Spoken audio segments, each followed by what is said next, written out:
எல்லாருக்கும் பொங்கல் தின நல்வாழ்த்துக்கள்.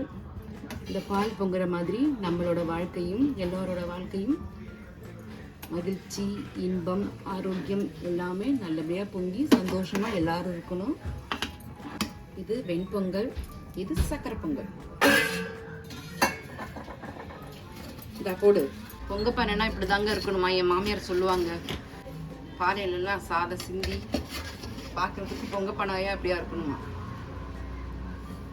இது பால் பொங்கல். இது நாங்கள் இந்த மிளகு ஜீரகம் அதெல்லாம் போட மாட்டோங்க.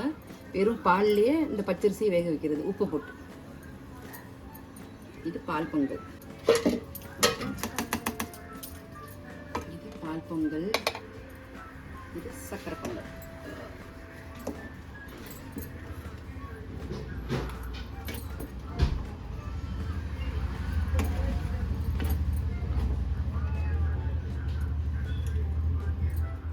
எங்கள் வீட்டில் நாங்கள் அடுப்பில் விறகடுப்பில் தாங்க வைப்போம். நாங்கள் ஹாலில் வந்து 2 விறகடுப்பு வச்சு அதில் தான் பானையில் தான் வைக்கிறது.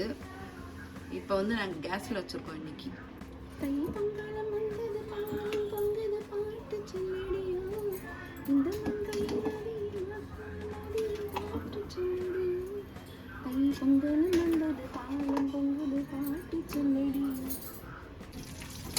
இது முந்திரி,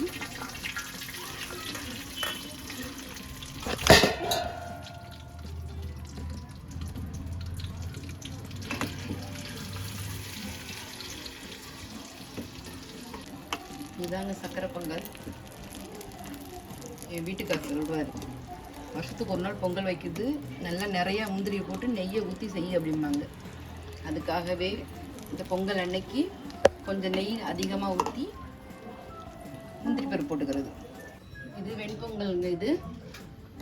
இது வந்து மிளகு ஜீரகம்லாம் எதுவுமே போடாதது. இது நாங்கள் அப்படி தான் செய்வோம். நாங்கள் வெறும் பச்சரிசி, பால், உப்பு இது மட்டும்தான் போட்டு வேக வைக்கிறது. இது சக்கரை பொங்கல்.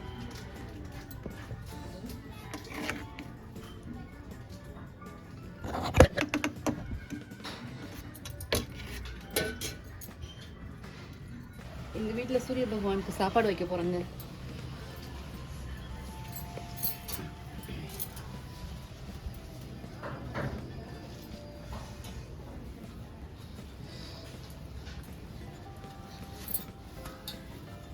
சூரிய பகவானே எல்லாரும் நல்லா இருக்கணும்.